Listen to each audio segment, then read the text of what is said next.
second speaker today is by Ed Storms. He worked for many years at Los Alamos National Laboratory, and his title is The Present Status of Chemically Assisted Nuclear Reactions. So that's another word for this. For Much better, right.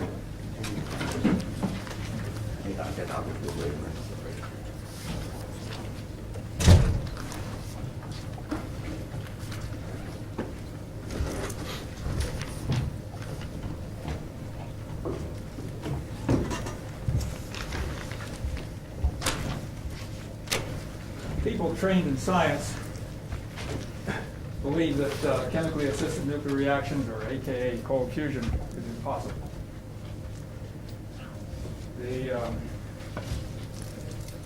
Yet hundreds of scientists worldwide have seen anomalous effects.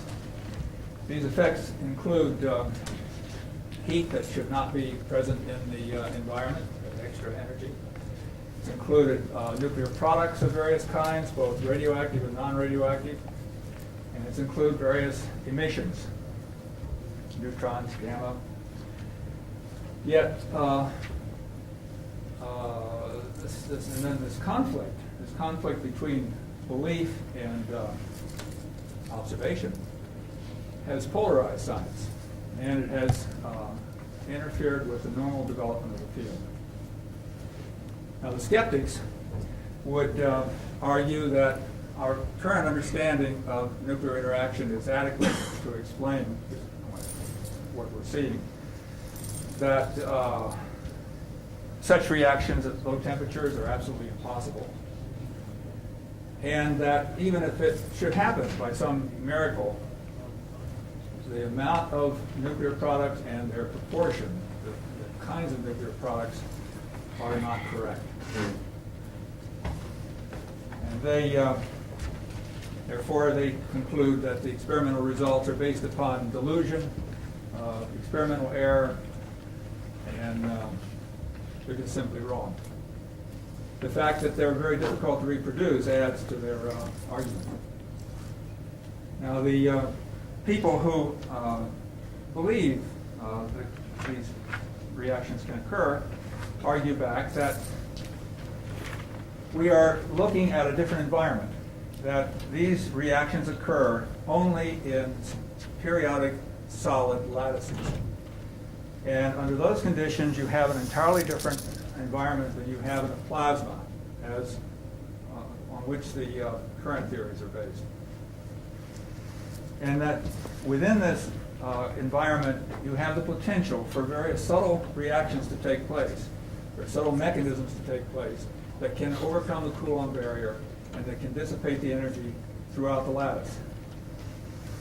The believers also argue that the difficulty in replication is caused by the difficulty in producing this unique structure within the lattice.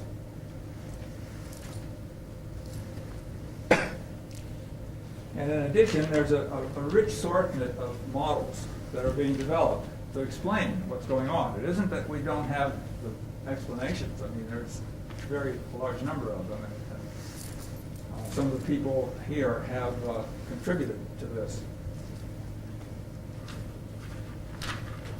Well, I believe at this point in the history of the field that there's a sufficient amount of information available to make an objective evaluation of what has been seen.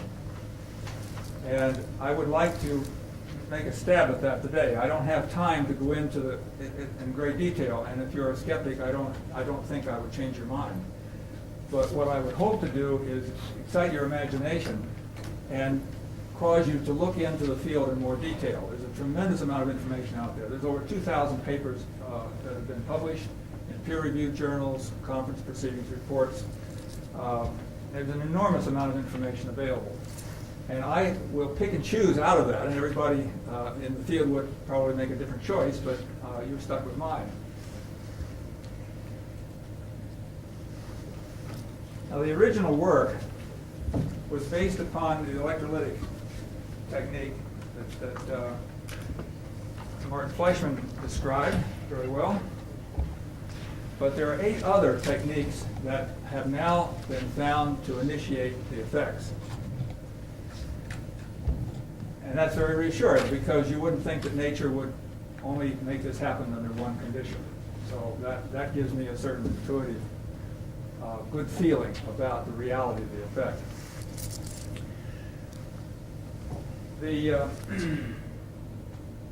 I should point out that the various techniques have both a light water and a heavy water branch. They and the heavy water and the light water produce different nuclear products. Now, right there is a very interesting observation, because if this were caused by delusion and error, you would expect the same reaction whether it was light water or heavy water. I mean, why should the cell care if it's error? Furthermore, the heavy water system favors palladium. It's not the only element that is active, but it's very favorable, whereas a light water reaction favors nickel. Palladium is inert in light water, and nickel is inert in heavy water. So again, you have to ask, why should the system care what the cathode is made of if it's air? Well, let's go through this list. I only have time to talk about the first three, and we'll talk about it in some detail, but let me go on and just give you a very brief thumbnail description. Plasma discharge in a liquid. Here, a liquid has in it two electrodes, and an arc is caused to occur between those two electrodes under the surface of the liquid. This has been found to produce excess energy as well as various nuclear products. It's fairly reproducible, actually. It's being studied here in this country and also in Japan. Low discharge and low pressure gas. This was developed in Russia, and it also has been found to produce excess energy in nuclear products. Proton conduction in semiconductors. Here, you have a material that is capable of dissolving hydrogen to some degree, and when it's hot. And a current is caused to pass through it while it's in hydrogen. And that current causes the protons to move, or deuterons. And that motion sets in place a process that produces excess energy. Sudden decomposition of the hydride. Here, a piece of palladium is loaded completely with hydrogen, or deuterium in this case, and then it's heated in vacuum, and the gas suddenly comes out. This has been found to produce various nuclear products. External mechanical stress. Here, a loaded material, palladium, for example, is bent or otherwise caused to experience stress, and that is also found to produce nuclear products. And then finally, there's the biological systems, which, if you have found it difficult to follow the possibility of these being real, this will really test your ability to have an open mind. But again, there's increasing information done very, very well in Russia and in Japan, in addition to all of the work that has been done over the last 20 years in this that's been largely ignored, that is supporting the possibility of nuclear reactions occurring in biological systems. Well, let's look at first the electrolysis of liquids. And I will concentrate on the heavy water branch. The light water branch is interesting, but we don't have time to talk about it today. This is a plot of excess power versus the current applied to an electrolytic cell. And this shows all the data that was available before 1991. I'd like to make 3 points. First of all, you can see there's a fair number of points here. These were all available prior to 1991, prior to many of the books and reports that were written by the skeptics. And when the skeptic says that there wasn't very much information available to them, you can see that they were quite misinformed. Most of these are individual samples, some of them the same sample that were subjected to different currents, but most of them are separate individual samples. You'll notice also that low currents produce practically nothing, and you have to go to higher currents for an effect to occur. We'll see that in a little more detail on the next slide. And Martin Fleischmann showed similar behavior in his work. The third point is that all the data fall below an upper limit. And that upper limit has been maintained over the years, in fact. All the data, even subsequent to 1991, falls below this line. That's typical of a phenomena that is dependent upon the material. In other words, a certain fraction of the material is active, and a sample that falls on this line, all of the potential sites are active, whereas other material, only a fraction of those sites are active. And it depends on how lucky you are as to how active your particular sample will be, including being totally inactive, which most of them are. So let's look at this phenomenon in a little more detail.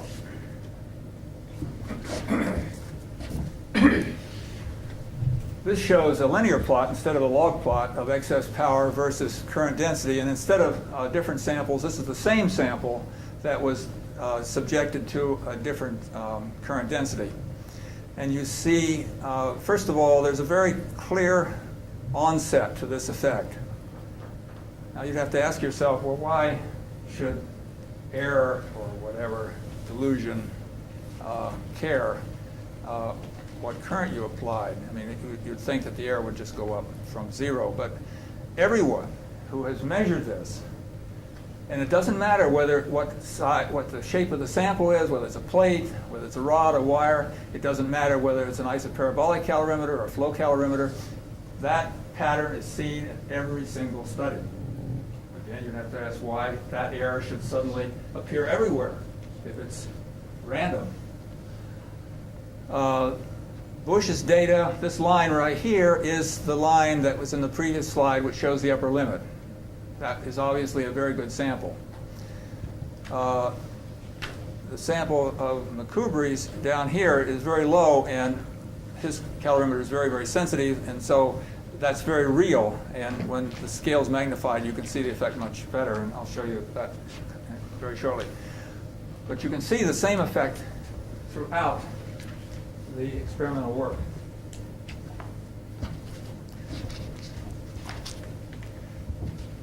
Second, this shows you that same effect, but it also shows the growth of the excess power. The excess power does not come instantaneously. It requires patience. And that's one of the features of this field, which is very frustrating. I mean, I, for one, don't have a lot of patience, and for some strange reason, I've gotten into a field that requires an enormous amount of it. But most people who get into this field don't realize that, and so they do turn their experiments off before they should, the point that Martin made. But here you see a sample that was subjected to different currents during different times during its charging history. And you see initially it's zero, and then as it's been charged for longer and longer periods of time, the power grows in. That is characteristic of this phenomenon. Everybody sees that, regardless of their calorimeter or the shape and size of their sample. But why should this be? Why should the current have any effect? Well, this is the reason. This is work done at SRI that Mike McCubri's group did. This is excess power versus composition. And you see that in order, that at low compositions, there is no excess power. And as you go to higher and higher compositions, you get more and more excess power. Increased current improves the composition. Now you have to realize that this composition is not the composition of the nuclear active region. This is the average composition of the sample.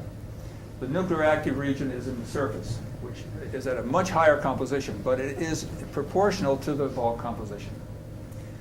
But nevertheless, there is this relationship, and the imposition of a higher and higher current produces a higher and higher excess power. Now, if this were error, why would there be that relationship? I mean, skeptics have to explain these phenomena, which are universal in all measurements.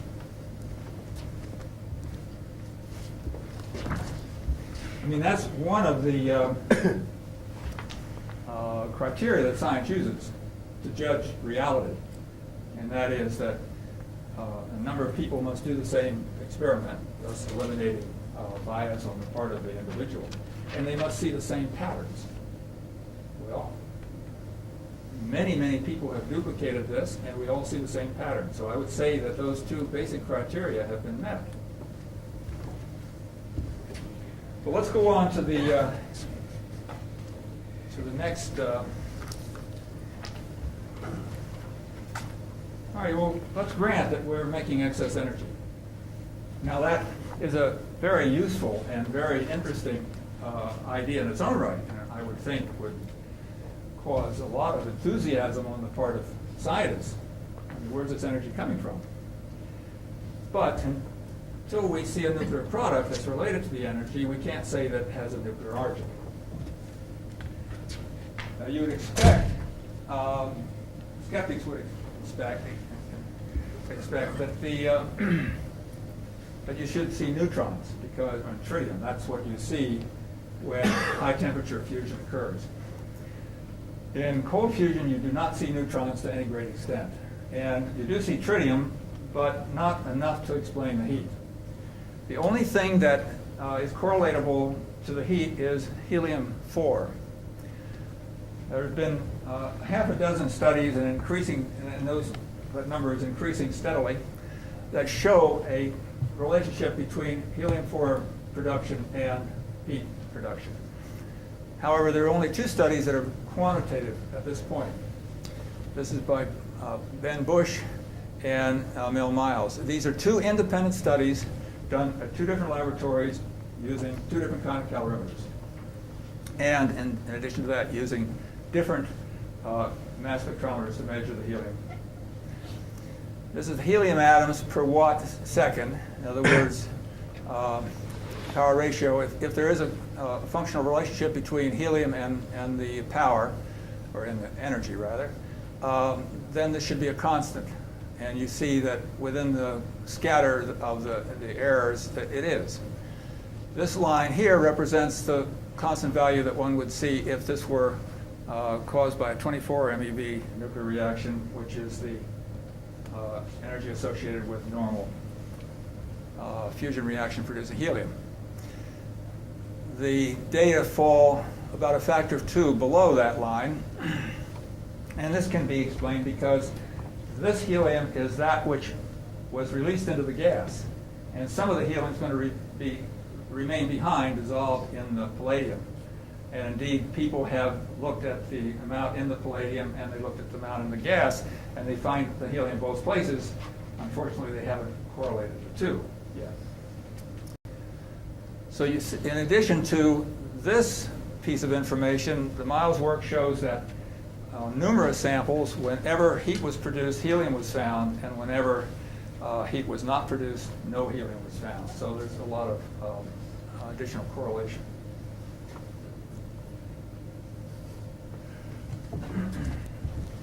All right, well, I would say that is highly suggestive that there's a relationship between helium production and heat production. But there are others. Now let's go on to the next technique. Somewhat recently, certainly well after the original Ponzi collection work, a fellow in Japan, Dr. Harada, discovered that if you put finely divided palladium in deuterium gas, that a nuclear reaction will take place and heat will be generated. In his case, he used what's called palladium black, which is a very finely divided palladium powder. And subsequent to that, a man in the United States, Case, discovered that you could obtain the same effect if you used this finely divided palladium attached to carbon. In other words, a normal hydrogen catalyst. They're both looking at the same thing, finely divided palladium, but in somewhat different forms. they both find that it makes excess energy and it makes helium. I'll show you.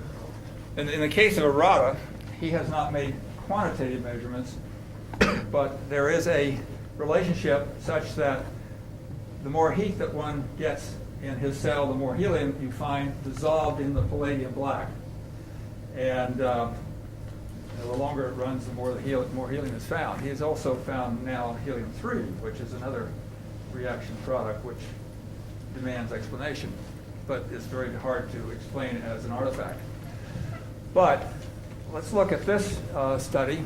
This study was done at SRI under Mike McCoubrey's, what would I call it? You were in charge of the work, and Russ George performed the experiments.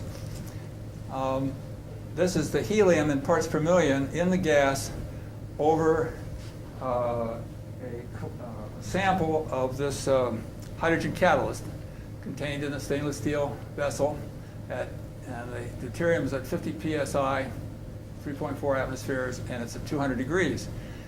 And this is the concentration of helium growing in as a function of time. At the same time, a blank was being done showing that there's nothing in it. This, I understand, was using hydrogen instead of deuterium. So you can see that this continues to increase, and it increases to an extent that it cannot be explained by diffusion of hydrogen from the air.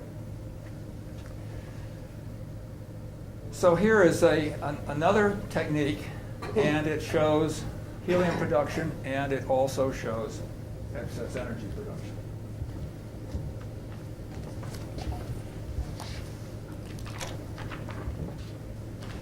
And finally, the third technique, which is the ultrasonic technique. In this case, when an ultrasonic wave is caused to pass through a liquid, bubbles are formed. And these form in the troughs of the waves, and they collapse at the peaks of the waves. And if these bubbles should collapse on a metal surface, a plasma will be interjected into the metal. In this case, the liquid is heavy water and the metal is palladium. And so when the bubbles collapse, they inject deuterium and ions and oxygen ions. The oxygen ions react with the palladium to form the oxide and remain stuck where they were. The hydrogen diffuses in and builds up a concentration.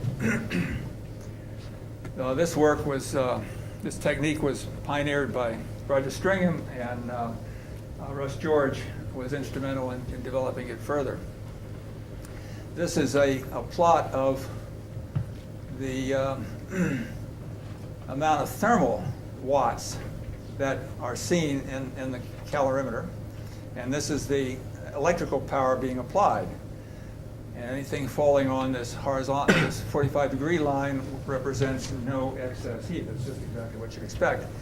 These green dots were obtained by applying power through a resistor, showing that the calorimeter did in fact behave as you'd expect. But on some occasions, in fact, as many occasions, amount of power was seen that was far in excess of what you'd expect, and that amount of power is over 125 watts. So we're looking at a phenomena here which is not in the milliwatt range, as was the original work. We're looking at phenomena here which are in the range of significant power, not in terms of power per cubic centimeter, which tends to amplify, makes it look bigger, but in terms of absolute power. This is a significant amount of extra energy. The question is, where did that energy come from? Well, I hope that I excited your interest. I hope that you understand that the phenomena has patterns of behavior that are universal, that many people using a variety of techniques, a variety of types of calorimeters, have seen the same thing, and that the work is continuing. It's continuing in at least 6 countries in the world right now, and it's continuing in the United States. people are continuing to find more and more nuclear products and are seeing the reproducibility improve. And if you are interested in more information about this, there's some handouts there on the end that you can read. I have 3 reviews that are in the literature that you can read and get more information about some of these aspects that I have not talked about. And I have with me a compilation of my work, which you can see me after the talk if you're interested. Thank you very much.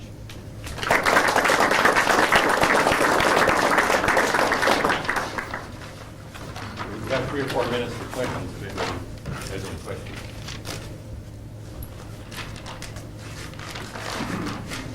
It's as though Flashman opened the door, and everybody's flooding in now, aren't they? That's absolutely right. I mean, he opened the door, but then he's had to fight off people that have been wanting to close it. But there are those of us who keep at it in spite of that. There were a lot of people that jumped off the ship too soon. Yes, they did. And unfortunately, they also fought those of us who stayed on the ship and tried to scuttle it. But that's been a nuisance, but it actually hasn't stopped the work. Question?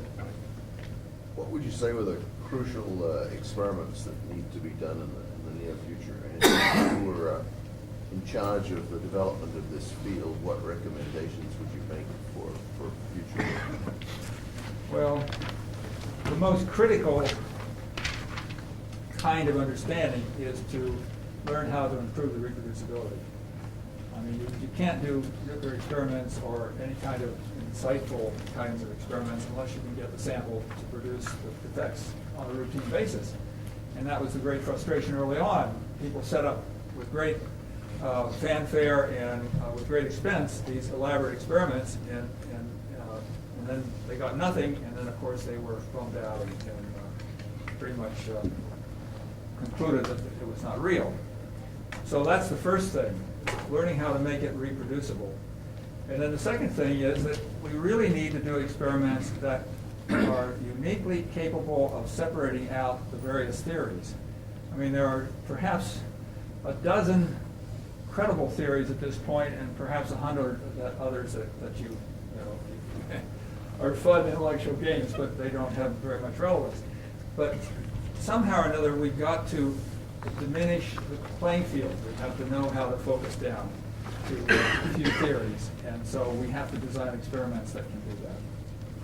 And I wouldn't suggest what those are, because we have to get into the theories that they would have hope to answer. Martin? I'm to the right of that, Ed. I think that, to me, this process is only possible within the framework of quantum electrodynamics. And if there are other investigations of other types of systems which eventually become accepted as being interpretable only within the framework of quantum electrodynamics, then people will say, well, cold fusion belongs to that as well, so why are you so surprised? I think it doesn't necessarily count. I would not now, I think Mike notes, I would put another system ahead of cold fusion now in that category. Which system is that? Well, cyclotron resonance of electrolytic conductivity. To expand on his comments, us retires from GAPL, the 3 of us, are cheapskates. And we couldn't afford elaborate equipment. And we couldn't afford a lot of deuterium oxide. So we've done it with water, and we've done it in 1 to 1.5 hours. You have to begin to understand the Helmholtz principles developed by Hooley and Chambers and finalized by Stern. If you begin to understand the theory there, then you can understand how the plasma can be achieved in electrolyte in a very micro. Everybody's been looking at this the big shots on a macro basis. But if you go at it on a micro basis, you can do it in a nanocentimeter plasma. Well, I agree with you that, that looking at it from the atom's point of view is where you have to start. But if you're looking at the light water system, you have to realize too that it behaves in a quite different way than the heavy You have to water do system. what? I didn't hear you. If you're working with light water, Yeah. it has entirely different properties compared to the heavy water system. The light water system turns on quite quickly. Yes. Whereas the heavy water system takes forever. Yeah. When you're using electrolysis. The light water system also has a different collection of nuclear products, and so you have to look for different end products for it. Yeah. And also it doesn't make as much heat per cubic centimeter or square centimeter of material. The ratios are very good. Yeah, but you end up having to have a more sensitive. I'm having program. one checked now that runs as high as 5 times unity. That's very good. To stay on schedule, I think we need to move on to the next talk. You can ask questions to Ed Storms later, but we're getting a little bit behind schedule. But thank you, Ed Storms, once again.